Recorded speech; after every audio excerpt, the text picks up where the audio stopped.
Good afternoon. Welcome to the Senate Committee on Education. Today is Friday, February 10, 3:00 p.m. and we are in hearing room 2.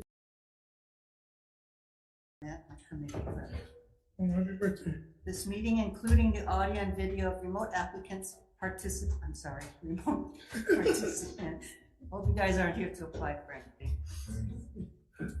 Is being streamed live on YouTube. You will find links to viewing options for all Senate meetings on the live and on-demand video page of the legislature's website. This Zoom meeting and YouTube live stream event will include the 3:00 p.m. agenda for the Committee on Education. In the unlikely event that we must abruptly end this hearing due to major technical difficulties, the committee will reconvene to discuss any outstanding business on Monday, February 13, 2023 at 3:00 p.m. in this room 229, and a public notice will be posted on the legislature's website. I'd like to take this time to remind our testifiers that due to time restrictions on our hearings, we will be limiting testimony to 1 minute per testifier per bill. For people participating remotely, please remain muted and video disabled until shortly before it is your turn to testify. When I call your name, unmute yourself and your time will begin.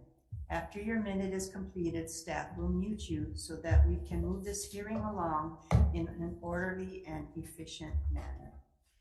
Thank you. Thank you, members, for joining me. And we start this 3:00 agenda with Senate Bill 107, relating to the Board of Education, authorizes the majority of the members of the Board of Education to elect a chairperson from among the members of the board, allows the members to annually elect a chairperson upon the start of the next confirmed term for members, removes the requirement that the chairperson be an at-large member. To testify,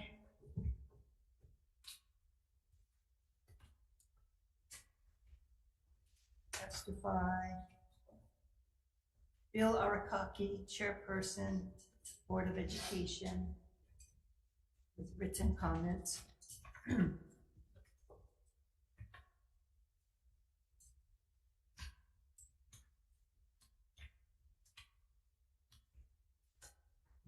Written comments also from Andrew Crossland and Susan Nicola Davis.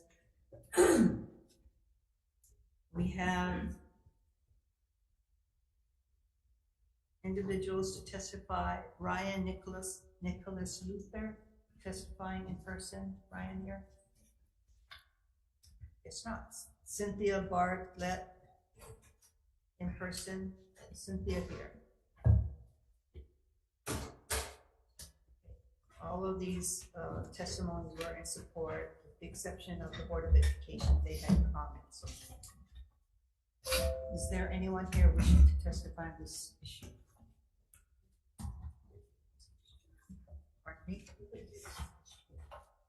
Okay, members, just for your information, the current requirement or the makeup of the Board of Education is for the governor to appoint board members. They have staggered terms, and only the 3 at-large members can be considered for chair. Because of this, we have had issues where the at-large members have resigned, and then there is no one to chair, or the chair's term is up, etc. So this was the crux of this bill. Members, any questions?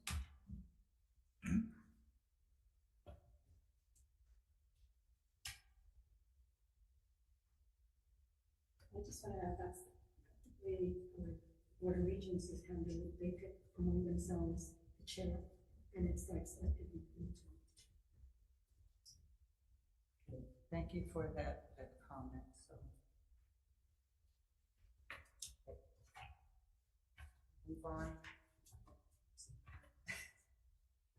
Could have left that comment on.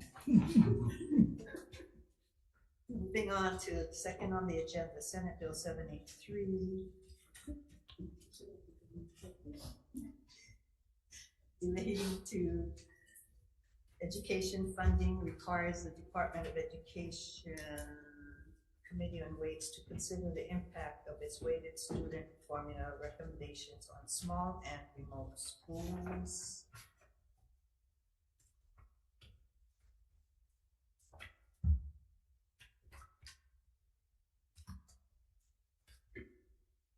Do we have only one testifier of this one? Written testimony only from Susan Kohler Davis. I don't have you down, but please. Apparently not.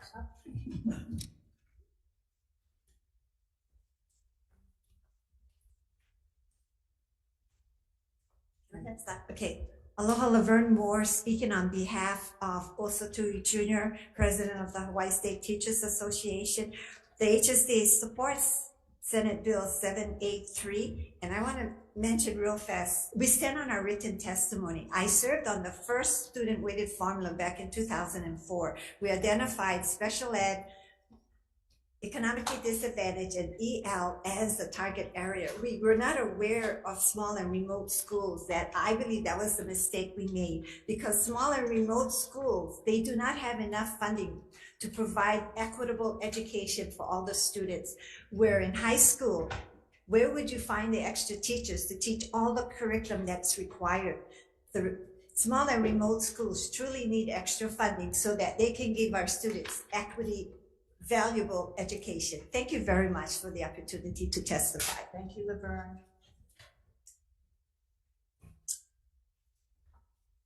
Is there anyone else here wishing to provide testimony? 783. Correct. Good afternoon, Chair Kidani, Vice Chair Kim, and members, Deputy Attorney General Amber-Yuchi. I apologize that our testimony wasn't received by the committee. I'll make sure it's sent in. The department has just some comments regarding the bill.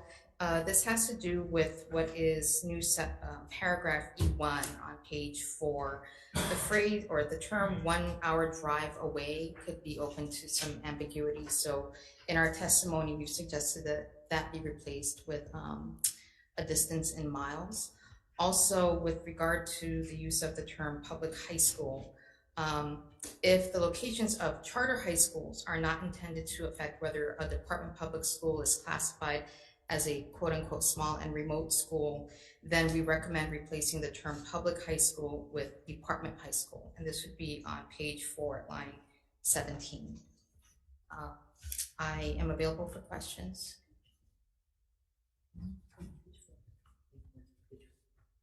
Thank you. Thank Members, you. questions? Thank you. Yeah, I have a question, funding. I'm not sure who would do it, but a comment was made by HSTA concerning weighing heavier for the rural schools because they don't have the economies of scale. This came up in the WAM hearings for DOE. Do we have an estimate of what we might need as far as percentage, what we spend on students in the smaller, more rural districts? And I'm not sure. I don't think I'm the right person to respond to that. But, so okay, so that's the department. yeah, we'll send that back to the department, Okay. and we'll get done through testimony chairs. I think like to handle that. The question. I'm sorry. I'm asking a financial question. You want to wait till we get through with this testimony, and then I can call up the department? Yes. Okay.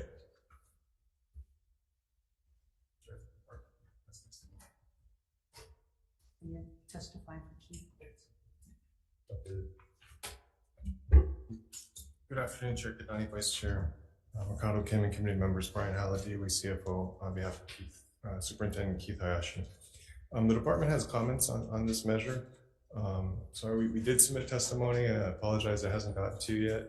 Essentially, that testimony acknowledges that there are economies of scale challenges that are experienced by small remote schools.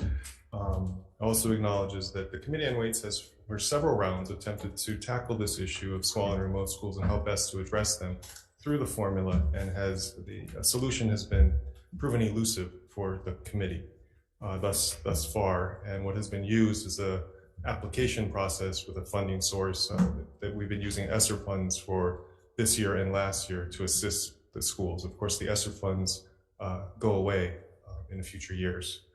So with or without the language contained in this bill, the Committee on Weights, we anticipate, will continue to struggle with that challenge of finding sufficient funds for all schools statewide. Thank you for the opportunity to testify.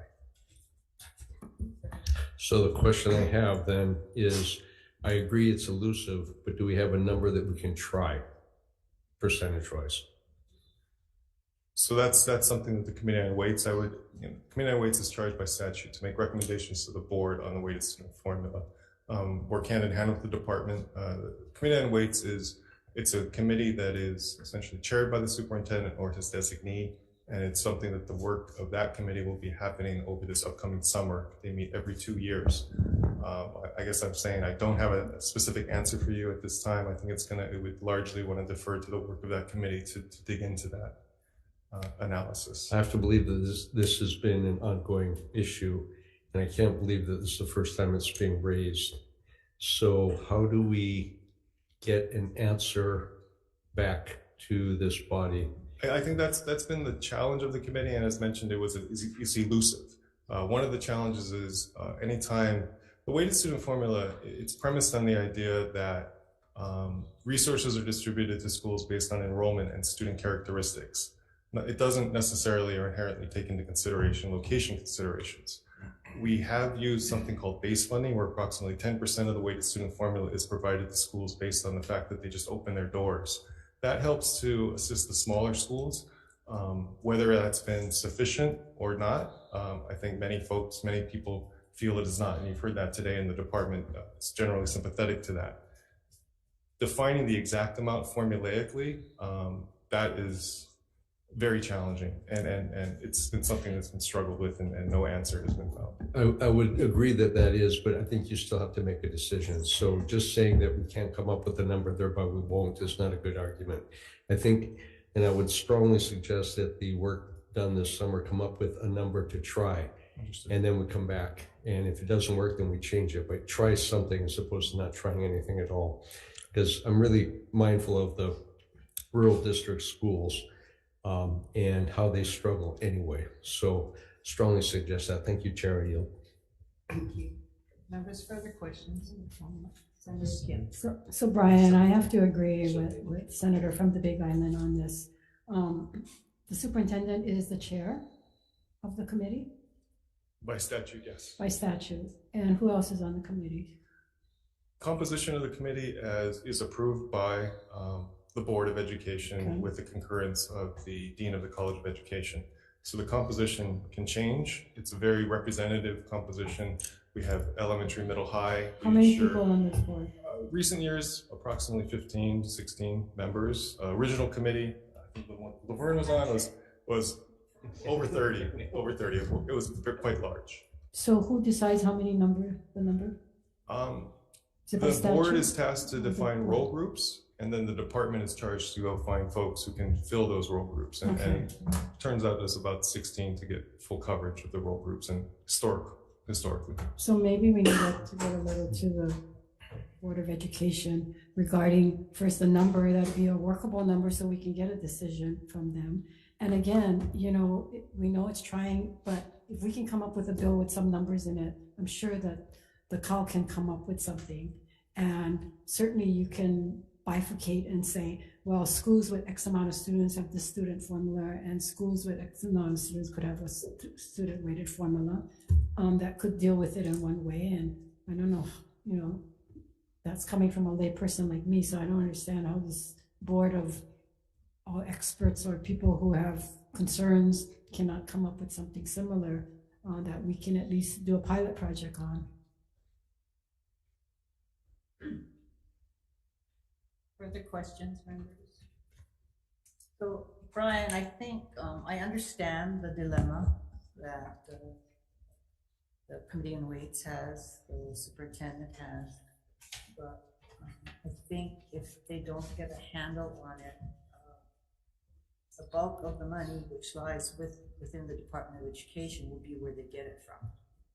So I think it behooves the superintendent and the committee on weights to make some decisions, and I would think that maybe you could start by just looking at the charter schools now as they exist, what they need to survive and what they've historically been given. Look at that number and maybe look at the size of the schools. Do they match the numbers that they're getting as far as the funding? So we've got to start somewhere.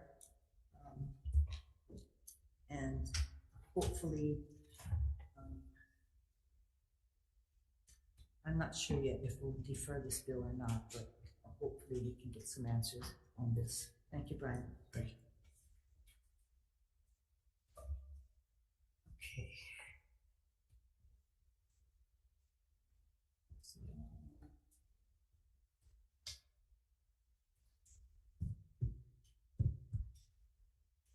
Okay, I think that's all the testimony that we have. Anyone else here wishing to testify? Thank you, members. Moving on.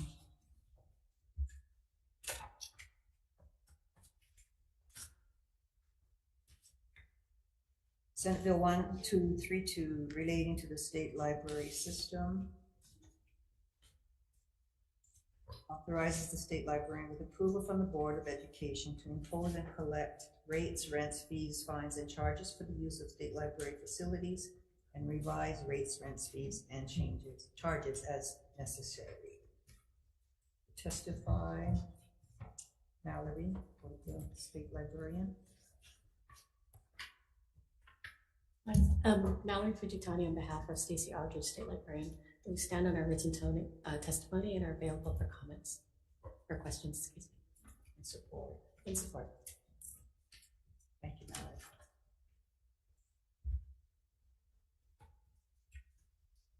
Is there anyone else here wishing to testify on Senate Bill 1232?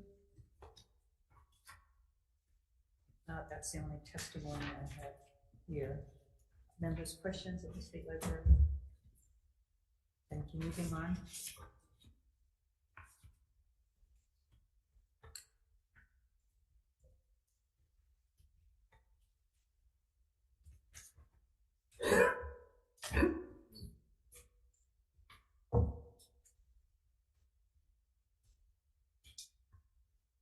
Senate Bill 806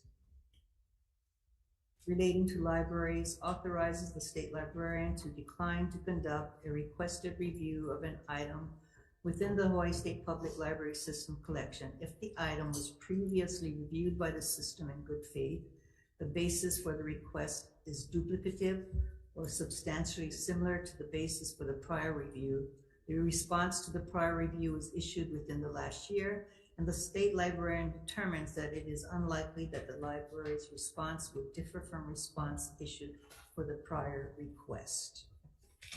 To testify, state librarian, please.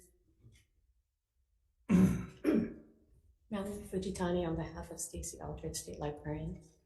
Stand on our written testimony and support and are available for any questions. Thank you, Mallory. Members, you have questions of Mallory? Mallory. Go ahead. So Mallory, what precipitated this bill? We recently have been getting requests to take out books from the collection. It's part of a national trend to take books off the collection. We have a very methodical, thoughtful process by which the state librarian would review and make sure that the initial decision to put something into the collection was done in a very objective way and in line with our collection development policy, which asks us to make sure that we have a diverse collection for our statewide public library system. Nationally, there is a trend. There are several groups that are trying to make individual decisions about books that should remain in public library systems. Okay, I understand all of that. So I just want to know, is there a problem that they've been asked, that has been asked time and time again for the same thing? And is this the decision with the librarian, or should it be in statute? Or is it in statute that says she has to review every single request? Right now, there's nothing that prohibits us, the state librarian, from having to. She doesn't have the ability to deny the review She doesn't have the ability. once she's made the review. So recently we had about 15 requests for the same book. Okay. And she made the initial denial. Yeah. And is there anything precluding her from having to go and do it again? I guess it's open-ended. It doesn't have anything that precludes us from. Yeah, so I'm wondering, why do you need this measure? Because if it's her decision and she's already done it and she's basing it on this, why do you need it in statute?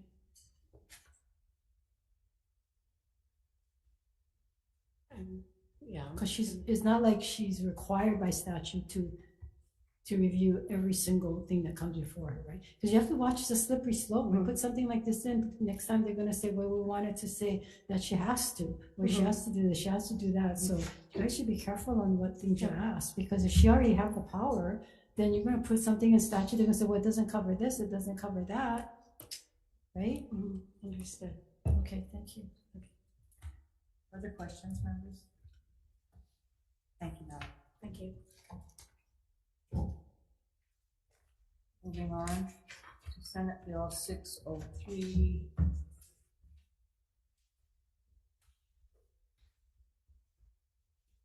Actually, there was one other written testimony by a Cheryl B. on the previous bill, and that was in support of the bill.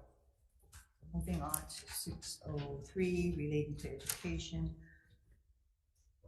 Allows students who experience educational disruption to graduate high school through enrollment in an accepted alternative education program and participation in certain activities approved by the Department of Education.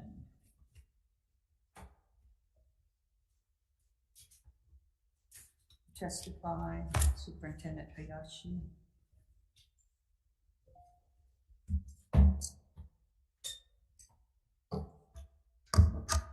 Good afternoon, Chair Kidani, Vice Chair Kim, and members of the committee. I'm Heidi Armstrong from the Department of Education. The department stands on its written testimony offering comments on this measure. Thank you.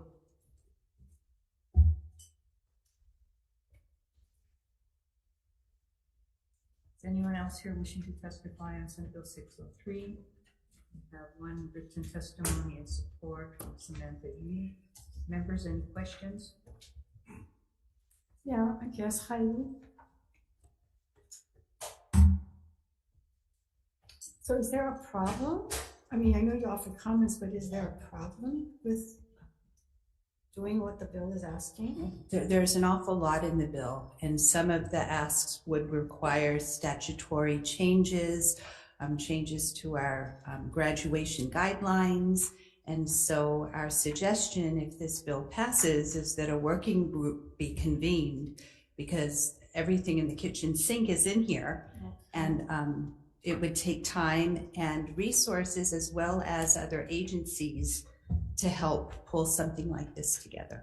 Okay, thank you for that. It is a voluminous bill, and you know, many times we look at what's new language without looking at some of the others, so appreciate that. Thank you. So if the Department of Education were the ones to be giving a diploma, would it name the school the student originated from, or the school that actually issues a certificate of graduation? I think that would be part of the work ahead, to make those kind of determinations.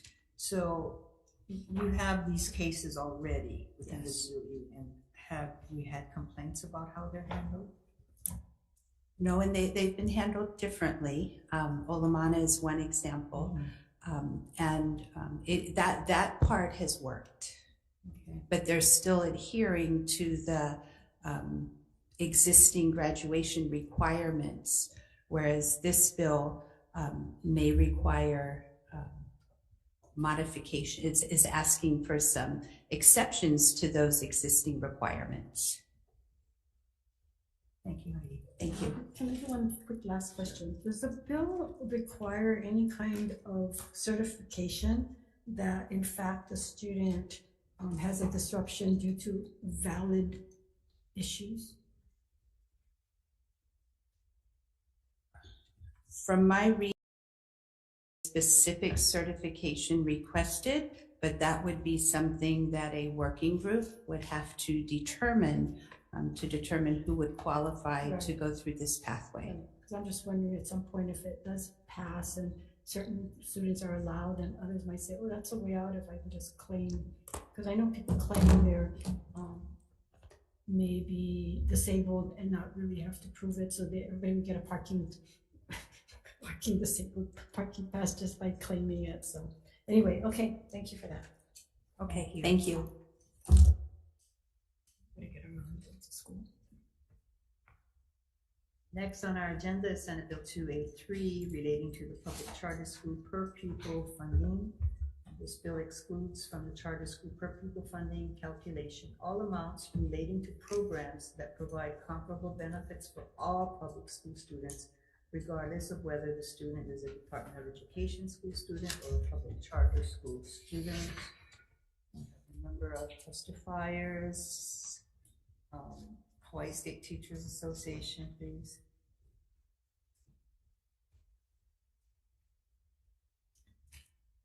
Aloha, Chair and members of the committee. Laverne Moore speaking on behalf of Osa Tui Jr., President of the Hawai'i State Teachers Association. The Hawai'i State Teachers Association supports Senate Bill 283, and we stand on our written testimony, and we want to point out that the charter schools really need the help. The money they're getting, it pays for their program, but it does not fund the facilities or the rent that they're paying. And so these are our students. They meet a critical need in the community, and we should be there supporting them. Thank you very much for the opportunity to testify. Thank you.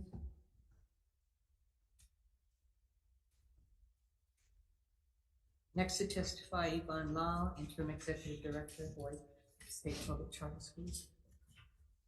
Good afternoon, Chair Kidani, Vice Chair Mercado Kim, and members of the committee.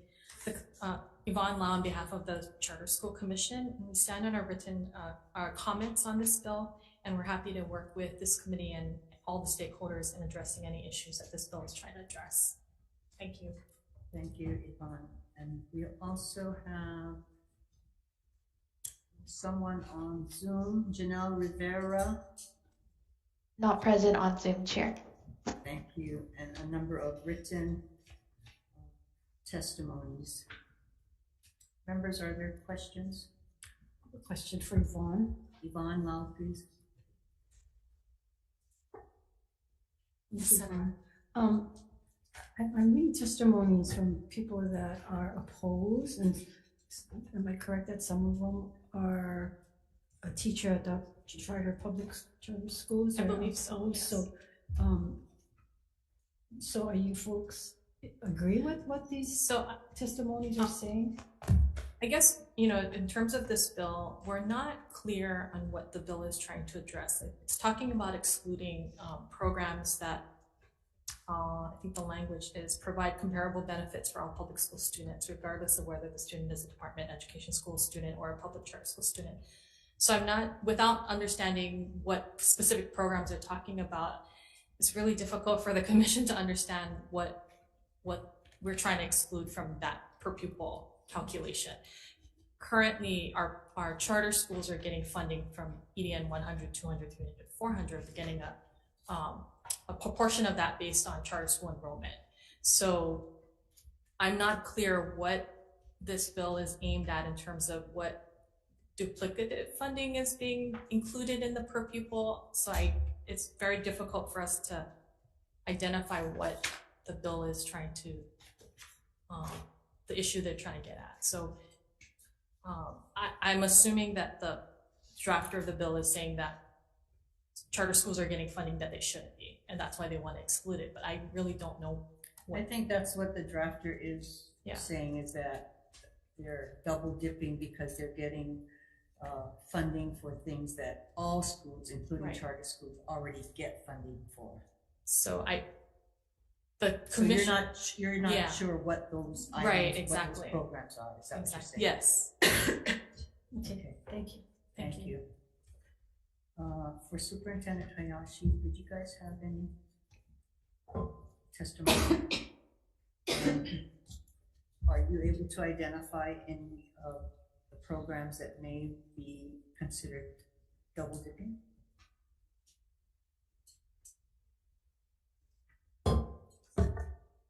Brian Hallett on behalf of Superintendent Keith Hayashi.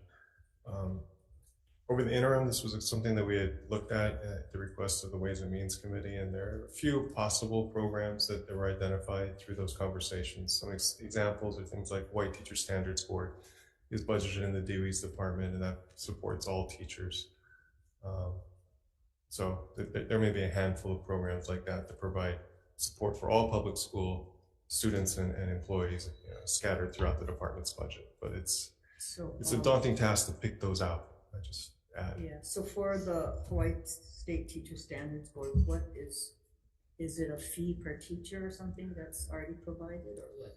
That's the program that for a while there was funded by fees for teachers, but since in recent years the legislature, I believe, has provided general funds now directly to Teacher Standards Board, so that fees are no longer collected for teachers in good standing. Questions, members? Thank you, Brian.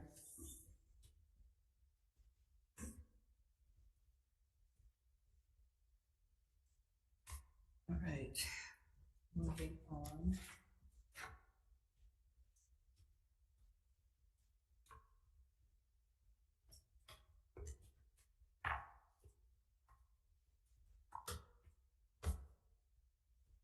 Next bill, Senate Bill 1343.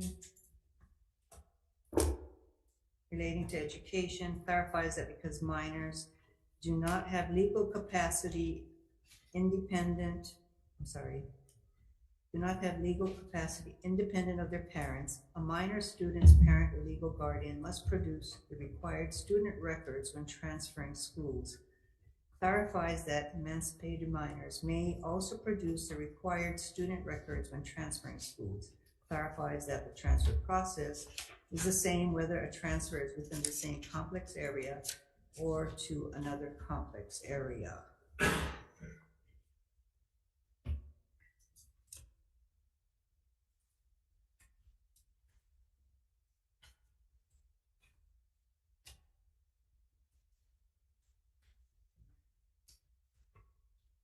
Sorry, these pages are all stuck together.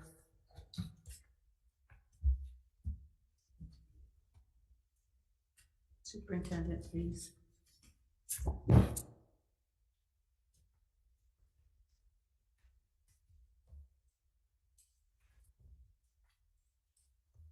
Good afternoon, Heidi Armstrong from the Department of Education, and the department stands on its written testimony in support of this measure, but I do have one requested amendment, and I'd like to give you a revised testimony if possible. It includes a section regarding McKinney-Vento students, some of our homeless students, and some of our homeless students are facing difficult situations, and they are protected by the McKinney-Vento Act, which would allow them to transfer their records independent of a parent or legal guardian since they are homeless. Would you like me to give you the revised testimony now? Yes, please. Okay. Thank you.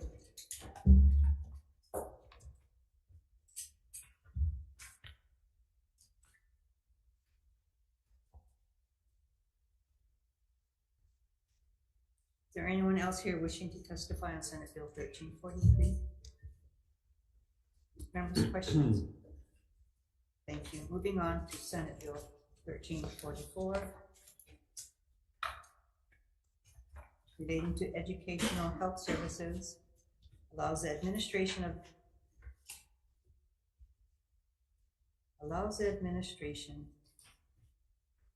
medication to public students by health assistants with the approval of a healthcare professional within the Department of Education, Department of Health, or a healthcare service per a written agreement with the Department of Education, replaces the term school health aides with school health assistants to reflect recent changes to the job title.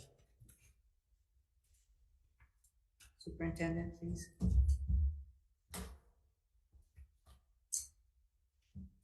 Good afternoon again. Heidi Armstrong from the Department of Education, and the department stands on its written testimony in support of this measure. Thank you. Thank you. Testifying for Department of Health, Dr. Kenneth Fink.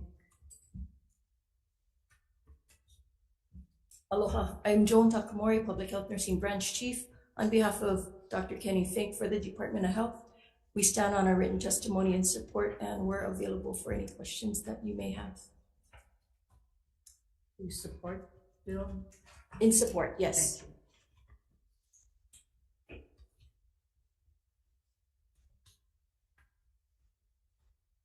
Dr. Clementina Saria Ulep, Interim Dean, School of Nursing.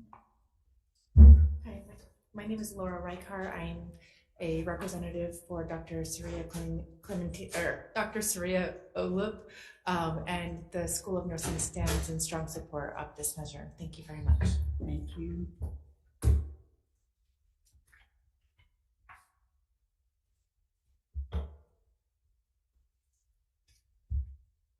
Laura Reichart.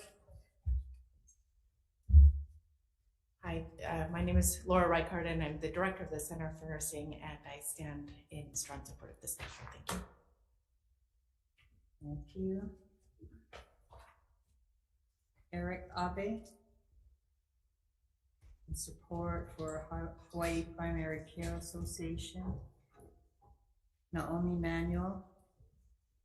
In support, testifying for Epilepsy Foundation of Hawaii.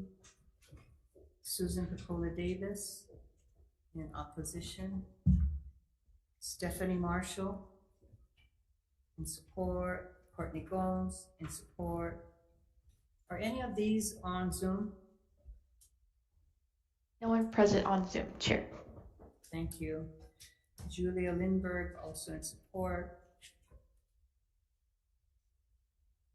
Thank you. Members' questions? None. Okay. Recess.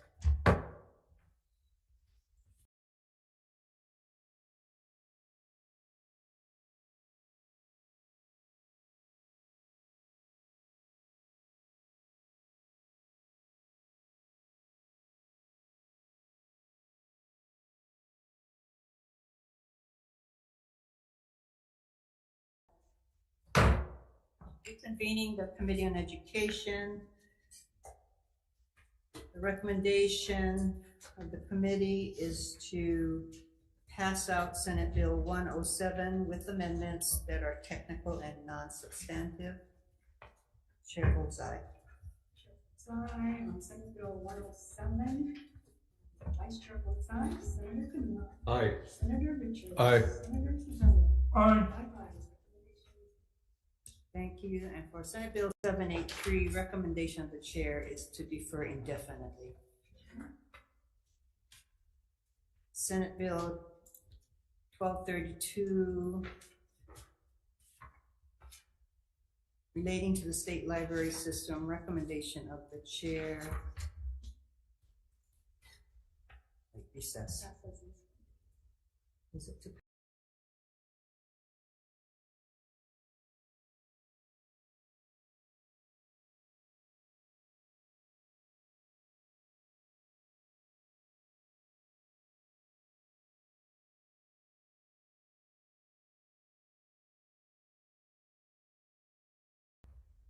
convening the Committee on Education? Senate Bill 1232, recommendation of the chair is to pass as is. Chair votes aye. Okay, Chair votes aye. Any member present voting with reservations? Any member voting in opposition? Hearing none, 5 ayes. Thank you. For Senate Bill 806, recommendation of the chair is to defer indefinitely. Senate Bill 603, recommendation of the chair is to defer indefinitely. Senate Bill 283, recommendation of the chair is to defer indefinitely. Senate Bill 1343, recommendation of the chair is to pass with amendments, and the amendments is that this section shall not apply to McKinney-Vento eligible students, including unaccompanied youth who are not under the physical custody of a parent or legal guardian. With those amendments and technical and non-substantive amendments, chair votes aye. Remember voting with reservations, and remember voting opposition by numbers of voting aye. And the last bill on the agenda, Senate Bill 1344, recommendation of the chair is to pass with amendments. Chair votes aye. Remember voting no, and remember voting reservations, hearing none, 5-5, recommendation is adopted. Thank you. This concludes the hearing on the Committee on Education. Yes.